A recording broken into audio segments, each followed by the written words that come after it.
बच्चे De Morgan law की property को समझिएगा एक दफा और। मैंने कल आपको डी मॉर्गन लॉ की प्रॉपर्टी समझाई थी और साथ साथ अभी तक जितने भी बच्चे क्लास में बैठे हैं सिवाय वो जिन्होंने आज से ज्वाइन किया हुआ, कि उनको भी आता होगा तो थोड़ी सी गाइडेंस की जरूरत है। हमने जितने भी रूल्स हैं, ये यूनियन के अंदर हम क्या करते हैं, हम दोनों सेट के एलिमेंट्स को एक साथ मिलाकर लिखते हैं। इंटरसेक्शन में हम क्या करते हैं, तो इंटरसेक्शन में दो सेट के एलिमेंट्स कॉमन लिखते हैं। फिर हम लोगों ने देखा कि भाई हम मल्टीप्लिकेशन में क्या करते हैं, तो हम एक सेट को जब दूसरे सेट से मल्टीप्लाई करते हैं तो हम ऑर्डर पेयर लिखते हैं, अंदर स्मॉल ब्रैकेट आते हैं। ठीक है, इसी तरीके से अगर हम जाएं आपके पास, अगर हम जाएं आपके सब्ट्रैक्शन में, तो सब्ट्रैक्शन का रूल ये पड़ा था कि दो सेट को जब हम सब्ट्रैक्ट करते हैं तो सब्ट्रैक्ट करने का रूल ये होता है कि दो सेट के अंदर जो सेम एलिमेंट है उसे हम कैंसिल कर देंगे और जो पहले सेट में बचेगा वो हमारा आंसर होगा। ये तमाम बातें हम पढ़कर आ चुके हैं। अब बात आएगी डी मॉर्गन्स लॉ की। तो डी मॉर्गन्स की दो प्रॉपर्टीज होती है। एक प्रॉपर्टी होती है ए यूनियन बी। अगर लेफ्ट हैंड साइड पर यूनियन होता है तो राइट हैंड साइड पर इंटरसेक्शन होता है। लेफ्ट हैंड साइड पर यूनियन आया तो राइट हैंड साइड पर इंटरसेक्शन होता है। लेफ्ट हैंड साइड पर होल कॉम्प्लीमेंट होगा तो राइट हैंड साइड पर सेपरेट कॉम्प्लीमेंट होगा। ये है डी मॉर्गन्स लॉ की पहली प्रॉपर्टी कि लेफ्ट हैंड साइड पे यूनियन तो राइट हैंड साइड पर इंटरसेक्शन, लेफ्ट हैंड साइड पर होल कॉम्प्लीमेंट तो राइट हैंड साइड पर सेपरेट कॉम्प्लीमेंट। यही हाल अगर हम इसको इस तरह देखें कि लेफ्ट हैंड साइड पे यूनियन और राइट हैंड साइड पर इंटरसेक्शन और लेफ्ट हैंड साइड हो सेपरेट कॉम्प्लीमेंट के साथ, तो राइट हैंड साइड होगा होल कॉम्प्लीमेंट के साथ। तो ये फर्क है, left hand side separate complement तो right hand side whole complement. Whole complement का मतलब होता है ब्रैकेट के ऊपर। अब कॉम्प्लीमेंट का रूल समझने के लिए दोबारा से अभी हम कॉम्प्लीमेंट को समझेंगे, लेकिन दरअसल चैट पे बताइए, शाबाश सारे बच्चे मुझे चैट पे ये बताएंगे कॉम्प्लीमेंट के लिए कौन सा इजाफी सेट क्वेश्चन में गिवन होता है। जल्दी से बताइए, शाबाश। कॉम्प्लीमेंट के लिए कौन सा इजाफी सेट क्वेश्चन में गिवन होता है, शाबाश बताइए भाई चैट पे सारे बच्चे। वेरी गुड वेरी गुड, सब बच्चे बता रहे हैं भाई। कुछ बच्चे गलत भी बता रहे हैं, ये भी मैं बता दूं। कुछ बच्चों को नाम भूल गए हैं कल उसका। वो एक सेट होता है जिसको मैं कहता हूं फादर ऑफ सेट, जो सबका फादर है, जो सब सेट का फादर है, और उस सेट का नाम है यूनिवर्सल सेट। क्या नाम है? Universal set. तो यूनिवर्सल सेट उसका नाम है। यूनिवर्सल सेट आपको कॉम्प्लीमेंट को यूज करने के लिए दिया जाता है सवाल। अच्छा, अब सवाल ये बनता है सर क्या ये दोनों से करना पड़ेगा या किसी एक से कर ले तो चलेगा, या फिर कोई एक का मामला है? तो भाई मामला ये है कि दोनों से उस वक्त करना है जब सवाल में लिखा हो verify by De Morgan's law. देखिए बेटा, पिछले कई सालों से एक स्कूल है फेडरल सेकेंडरी स्कूल, वो अपने प्रीलियम्स के एग्जाम में डी मॉर्गन्स लॉ की प्रॉपर्टी में डी मॉर्गन्स लॉ की प्रॉपर्टी नहीं लिखता। वो क्या करता है? वो लिखता है verify by De Morgan's law. अगर लिखा हो verify by De Morgan's law तो दोनों से प्रूफ करना पड़ेगा, वरना आज तक बोर्ड में 25 सालों में बोर्ड ऑफ सेकेंडरी एजुकेशन के बारे में अल्हम्दुलिल्लाह मुझे नॉलेज है, क्योंकि मैं काफी अरसे से 12 साल से मैं मैट्रिक की मैथमेटिक्स पढ़ा रहा हूं और कोई 8 साल 6 साल से मैं कोई इंटर की मैथमेटिक्स पढ़ा रहा हूं। तो मेरा और मैथ्स का ताल्लुक कुछ इस तरीके से होता है कि मैं बोर्ड को पॉइंट आउट करता हूं, मैं स्कूल को पॉइंट आउट नहीं करता। हाँ, स्कूल को पॉइंट आउट कब करता हूं? जब सारी तैयारी हो जाती है तो स्कूलों के प्रीलियम्स के पेपर सॉल्व कराए जाते हैं। हमारा पढ़ने का तरीकेकार क्या होगा, सारे स्टूडेंट समझ लीजिए ताकि आपको आसानी रहे। ये चैप्टर 1 हमारा चल रहा है, चैप्टर 1 सेट। जो चैप्टर हमारा खत्म होता चला जाएगा, उस चैप्टर के एमसीक्यूज कवर करेंगे, पास पेपर्स के क्वेश्चन सॉल्व करेंगे उसी वक्त। पास पेपर्स मेरे बनाए हुए हैं 25 साल, 25 ईयर्स तक, बल्कि 22 साल है अभी तो। 22 साल के जितने भी पेपर्स हैं हुए हैं मैथ्स के अंदर, जो क्वेश्चन आए हैं A2000 से, वो तमाम क्वेश्चन चैप्टर वाइज अलग हुए हैं। पास पेपर आपको परचेज करने पड़ते हैं कोचिंग से, लेकिन जब फिजिकल क्लासेस स्टार्ट होंगी तब परचेज करवाऊंगा। अभी परचेज करने की जरूरत नहीं है, अभी मैं शेयर कर दूंगा स्क्रीन तो आपको वो पास पेपर नजर आ जाएगा। लेकिन बेसिकली क्या होता है कि जब हम किसी चैप्टर को कवर करते हैं तो उसके 22 साल के क्वेश्चन सॉल्व करते हैं। और मेरे पास अलग हुई मेरी बुक है, वो मार्केट में बच्चे परचेज करते हैं। वो बुक मैं आपको दूंगा, उसकी कोई कॉस्ट है, फोटोकॉपी चार्जेस जो भी होंगे वो आपसे लिए जाएंगे। 22 ईयर सॉल्व किए जाते हैं। उसके बाद एमसीक्यू सॉल्व होते हैं। साल के आखिर में जब वो जो लास्ट मंथ होता है, जब अक्सर बच्चे छुट्टियां करके घर में बैठे हुए होते हैं, उस वक्त कोचिंग स्टडी कॉलेज आपको पढ़ाता है, क्योंकि उस वक्त जो मेहनत होती है वो बोर्ड के पॉइंट ऑफ व्यू से बड़ी अहम होती है। तो उस वक्त क्या होता है कि भाई हम क्या करते हैं कि 15 से 20 स्कूलों के पेपर्स बच्चों से जमा करते हैं, मैथ्स के, फिजिक्स के, केमिस्ट्री के। लेकिन मैं मैथ्स के जमा करता हूं 15 से 20, जो कि कराची के बड़े बड़े स्कूलों के पेपर भी जमा हो जाते हैं, छोटे छोटे स्कूलों के पेपर भी जमा हो जाते हैं। तो कोई 15 से 20 स्कूलों के पेपर जमा हो जाते हैं। उन स्कूलों के पेपर्स को हम सॉल्व करते हैं हर दिन 2 पेपर 2 घंटे के अंदर, जो आपका टाइम ड्यूरेशन है। तो फिर क्या होता है कि हमारी आदत इतनी अच्छी हो जाती है। इससे 2 फायदे हैं। एक फायदा आपका वो है कि जिससे आपको सारे क्वेश्चन एक साथ सॉल्व करने की आदत बन जाती है। बोर्ड में ऐसा नहीं होता कि हम कोई क्वेश्चन करें और अगले क्वेश्चन में पहुंचे तो हम भूल जाए, फिर भूलने वाली आदत खत्म हो जाती है जब सारे क्वेश्चन एक साथ सॉल्व होना की आदत बन जाए। और दूसरी चीज, 2 घंटे के अंदर कैसे पेपर सॉल्व होगा ये आदत बन जाती है। अभी लास्ट ईयर, अभी मैंने मैट्रिक वालों की क्लास ली है, लास्ट ईयर बच्चों की मैंने जब मालूमात करी तो 2 घंटे का पेपर था बेटा, 2 आवर्स का पेपर था। मैंने स्टूडेंट से पूछा कितनी देर में कंप्लीट हो गया, तो स्टूडेंट ने कहा सर 1 आवर एंड 15 मिनट्स में हमारा पेपर हो गया था। 1 आवर 15 मिनट्स। और एक तो मेरी फर्स्ट ईयर कॉमर्स की ऐसे स्टूडेंट जिनके 1.5 घंटे का पेपर था, उन्होंने आधे घंटे, हाफ एन आवर पेपर कर लिया था। तो ये जो टाइम ड्यूरेशन इतना लिमिटेड हो जाता है, वो कैसे हो जाता है? जब आप आखिर में स्कूलों के पेपर सॉल्व करते हो, मैं आपको अरेंज करके दूंगा इंशाल्लाह, स्टडी कॉलेज अरेंज करके देगा। आप उसे जब सॉल्व करोगे, हम चेक करेंगे, तो फिर तैयारी पक्की होगी। सही है भाई? तो भाई तमाम स्टूडेंट्स को कहना चाहूंगा, अपने स्कूल के तमाम बच्चों को कह दीजिएगा 9 का गर्ल्स का एंड बॉयज का सेक्शन है, मुकम्मल होने वाला है। और सिर्फ सेक्शन ए में ही मैं मैथमेटिक्स पढ़ाऊंगा, सेक्शन बी में टीचर चेंज होंगे। तो यू हैव टू बी, अगर कोई आपका फ्रेंड या आपका कजन ज्वाइन करना चाह रहा है तो वो इसी लॉकडाउन के 5-6 दिनों के अंदर अंदर ज्वाइन कर ले। नेक्स्ट जब खुल जाएगा तो यकीनन सेक्शन बी वो दूसरे टीचर स्टार्ट करेंगे, उनके टीचर दूसरे होते हैं, वो रेहान भाई और मैं भी पढ़ाते होंगे। ठीक है बेटा, तो ये ध्यान में रहे। ठीक है, ओके। तो भाई डी मॉर्गन्स लॉ सर, दोनों में से कौन सा आएगा? एक आएगा या दोनों आएंगे? तो भाई जो लिखा होगा आपने वही करना है। तो भाई पहला सवाल करने जा रहे हैं हम। तमाम बच्चों की तवज्जो पहले क्वेश्चन पर होनी चाहिए। If u is equal to 1 2 3 4 5 6 7 8 9 10,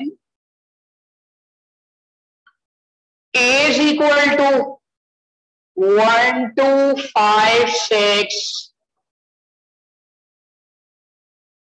and b is equal to 3 5 7 9, proof या शो डेट। याद रखें, प्रूफ डेट भी लिखा हुआ आ सकता है, या शो डेट भी लिखा हुआ आ सकता है, या वेरीफाई भी लिखा हुआ आ सकता है। इन सबका मामला ये है कि भाई आंसर को वेरीफाई करना है with left hand side and right hand side. ठीक है बेटा, ओके।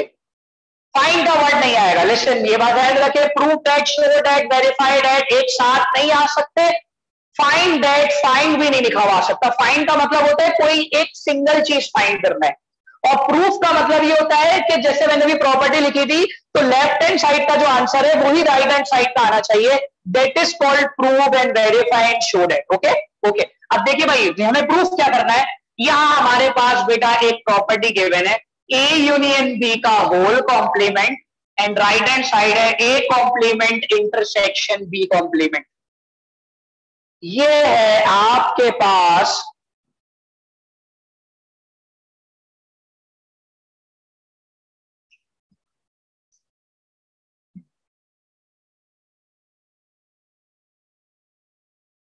अमानुल्लाह। ऐसा बिल्कुल भी नहीं है, अपने जहन से ये गुमान हटा लीजिए। कोचिंग में सिर्फ तैयारी होती है पेपर से रेलेवेंट, और कुछ नहीं। मेहनत कराई जाती है, और हम मेहनत पे डिपेंड करते हैं कि रिजल्ट हमारा क्या आएगा। ठीक है बेटा। अच्छा भाई, यहां तक की बात तमाम बच्चों को समझ में आ गई कि भाई हमें प्रूफ क्या करना है, और सारे बच्चे जो है वो इस प्रूफ डेट की कंडीशन को देख रहे हैं। अच्छा भाई, अब करना यह है कि जो प्रूफ डेट के क्वेश्चंस होते हैं, फर्स्ट ऑफ ऑल हमें इसमें क्या करना होता है, हम इसमें लिखते हैं टेकिंग लेफ्ट हैंड साइड। जैसे मैं यहां लिख दूं टेकिंग लेफ्ट हैंड साइड, हम सबसे पहले लेफ्ट हैंड साइड को लिखेंगे। अच्छा, अब मैं बोर्ड में ये शॉर्ट फॉर्म अलाउ नहीं है तो, लेकिन अभी तो आप लिखें, लेकिन टेस्ट वगैरह में नहीं लिखेंगे। तो लेफ्ट हैंड साइड क्या है भाई, ए यूनियन बी का होल कॉम्प्लीमेंट। अब कल मैंने आपको बताया था कि कॉम्प्लीमेंट के लिए आपको सवाल के अंदर एक इजाफी सेट दिया जाएगा, वो इजाफी सेट है यूनिवर्सल सेट। कौन सा बच्चा मुझे यूनिवर्सल सेट, कौन सा बच्चा मुझे यूनिवर्सल सेट बताएगा कि उसकी डेफिनेशन क्या है, यूनिवर्सल सेट क्या होता है? जल्दी से, शाबाश अफीफा, आपके पास स्क्रीन में बोर्ड की क्लास नजर आ रही होगी, ये आपके पास बोर्ड नजर आ रहा है, जल्दी से मुझे क्लियर करें अफीफा, बोर्ड आपको क्लियर है?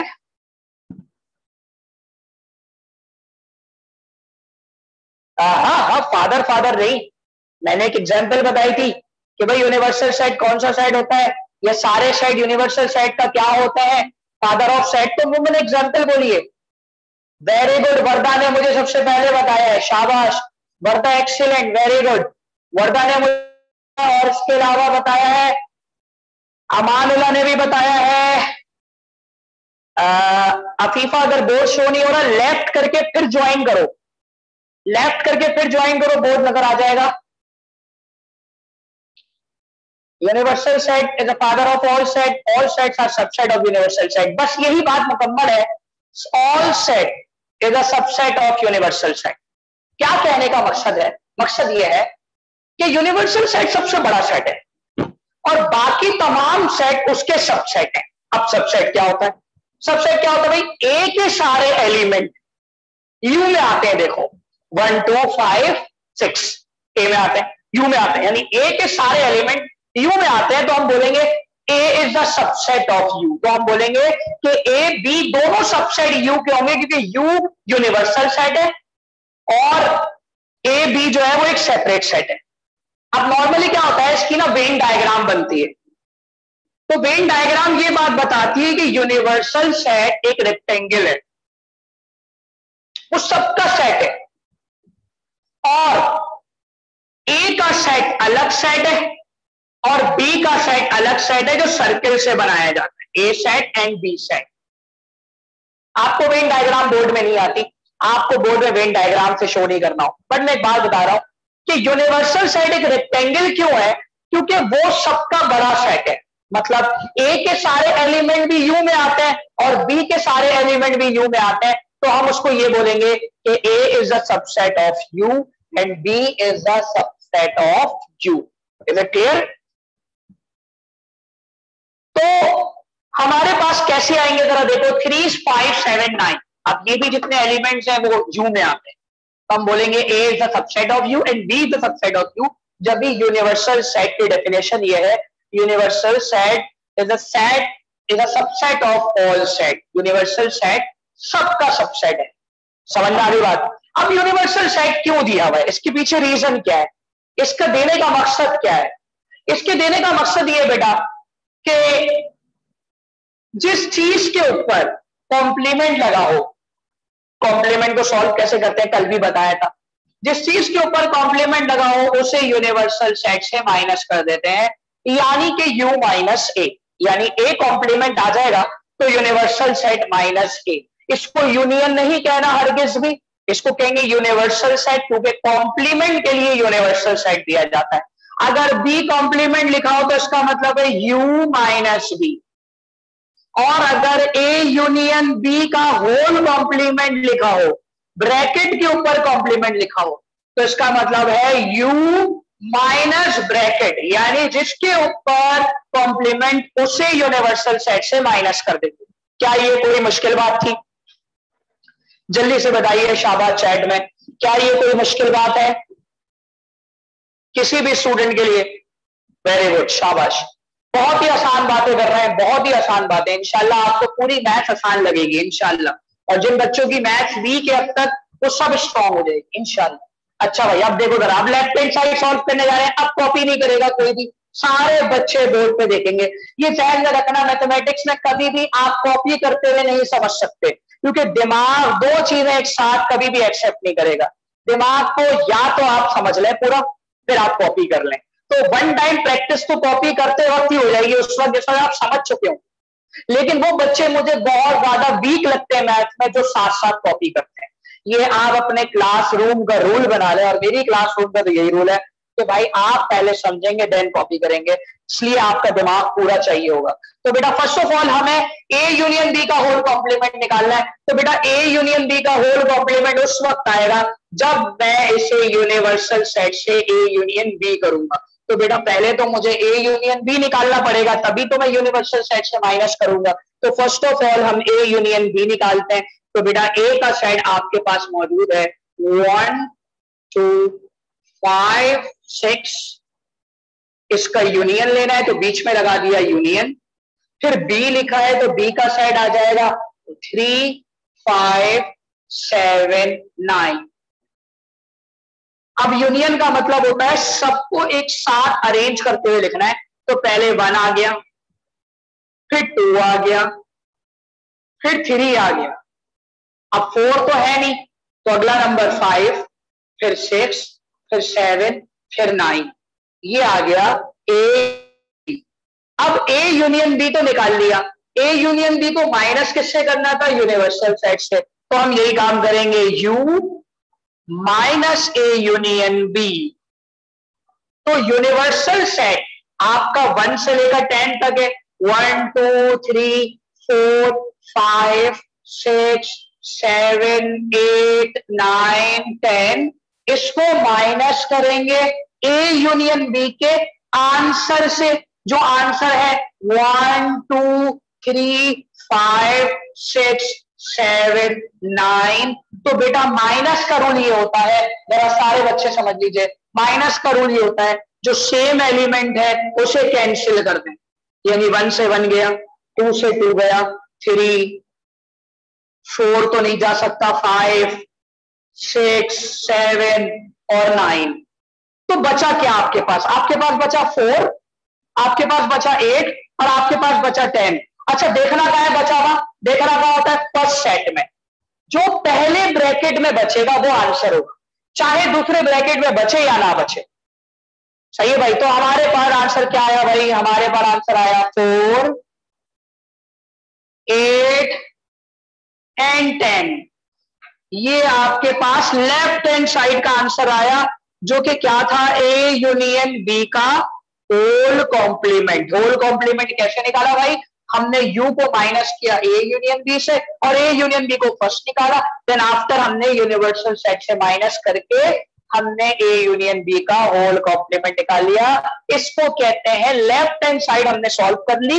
लेकिन बेटे अब अगर लेफ्ट हैंड साइड का आंसर आया है तो इज इक्वल टू और प्रॉपर्टी, इज इक्वल टू और प्रॉपर्टी ये कहती है, लॉ ये कहता है, डी मॉर्गन्स लॉ ये कहता है कि जब बीच में इज इक्वल टू का साइन हो तो इसका मतलब जो आंसर लेफ्ट हैंड साइड का आया है वही आंसर राइट हैंड साइड का आना चाहिए। तो हम लिखेंगे टेकिंग RHS। तो बेटा RHS के लिए सबसे पहले लिखा हुआ है A कॉम्प्लीमेंट, फिर लगा हुआ है इंटरसेक्शन और फिर लिखा हुआ है B कॉम्प्लीमेंट। कहने का मकसद क्या है कि पहले A कॉम्प्लीमेंट निकालिए, फिर B कॉम्प्लीमेंट निकालिए और इन दोनों का इंटरसेक्शन ले लीजिए। तो पहले हम निकालेंगे A कॉम्प्लीमेंट। कैसे निकलेगा A complement? U minus A से, जिसके ऊपर कॉम्प्लीमेंट उसे यूनिवर्सल सेट से माइनस कर दें। तो यूनिवर्सल सेट क्या है भाई? 1 2 3 4 5 6 7 8 9 10। इसको माइनस कर दीजिए A से। A का सेट क्या है भाई? 1 2 5 6। तो भाई क्या करते हैं हम सेम एलिमेंट कैंसिल करते हैं। तो 1 से 1 गया भाई, 2 से 2 गया भाई, 5 से 5, 6 से 6। तो क्या बचा आपके पास? 3 4 6, 3 4 7 8 9 10, यानी कि 3 4 6 7 8 9 10। ये आया आपके पास A कॉम्प्लीमेंट।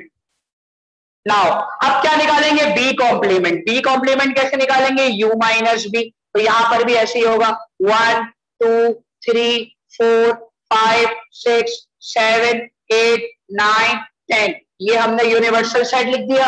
इसको माइनस कर देंगे B के सेट से, और B का सेट क्या है? 3 5 7 9, 3 5 7 9। अब आप उसको कैंसिल कर दें। 3 5 7 9 कैंसिल होने के बाद पहले सेट में क्या बच रहा है? वो B कॉम्प्लीमेंट है। और क्या है? 1 2 4 6 8 10। अच्छा, ये तो निकाल लिया A कॉम्प्लीमेंट और निकाल लिया B कॉम्प्लीमेंट। अब उसका क्या लेना है? इंटरसेक्शन। अच्छा, यूनियन का मतलब था सबको एक साथ लिखना। इंटरसेक्शन का मतलब है दो सेट के अंदर जो सेम एलिमेंट है सिर्फ उसको लिखना। तो हम कैसे लिखेंगे? जरा तवज्जो के साथ देखेंगे। मैं यहां लिख के दिखा रहा हूं, A complement intersection B complement.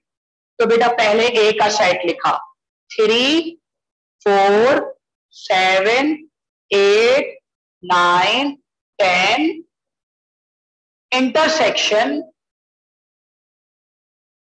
1 2 4 6 8 10। Intersection का मतलब क्या होता है? इंटरसेक्शन का मतलब होता है जो सेम एलिमेंट होते हैं उसको लिखते हैं। सेम एलिमेंट कौन कौन से है इसमें? लिखना है सेम एलिमेंट को, काटना नहीं है, लिखना है। तो बताइए सेम एलिमेंट कौन कौन से हो गए? 4 सेम हो गया, फिर कौन सा सेम हो गया? 8 सेम हो गया, फिर कौन सा सेम हो गया? 10 सेम हो गया। तो देखो बेटा इसका आंसर भी यही आ रहा था, 4 8 10।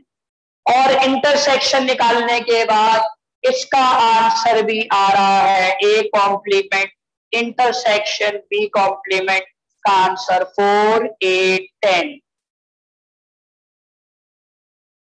तो ऐसे सवालों में बकायदा फिर आप एंड में लिखते हो left hand side is equal to right hand side, hence proved. अगर आप ये नहीं लिखोगे तो आपका एक नंबर कटता है बोर्ड में।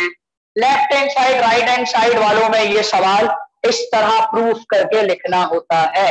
तो बताइए भाई आज का बोर्ड का पहला सवाल, और जहां तक मुझे लग रहा है 2022 का ये सवाल जो डी मॉर्गन्स लॉ का है ये आने वाला है इंशाल्लाह। क्या आपको ये सवाल समझ में आ गया? जल्दी से चैट में बताएंगे भाई, बिल्कुल प्रॉपर वे में। शाबाश भाई, सबको क्लियर है? अल्हम्दुलिल्लाह अल्हम्दुलिल्लाह जरूर लिखा करें, अल्लाह ताला बड़ा खुश होता है। वेरी गुड, शाबाश, वेरी गुड, शाबाश। तो भाई हमने आज बोर्ड का वो सवाल कर लिया जो बच्चों को मुश्किल लगता है। ये बच्चों को बड़ा मुश्किल लगता है, लेकिन आपके लिए आसान हो गया। लेकिन इसकी प्रैक्टिस घर में एक दफा करेंगे, इसी सवाल की घर पे एक दफा प्रैक्टिस करेंगे तो और अच्छी तैयारी हो जाएगी। जी कॉपी कर लें, अब आप सुकून से कॉपी करें, शाबाश।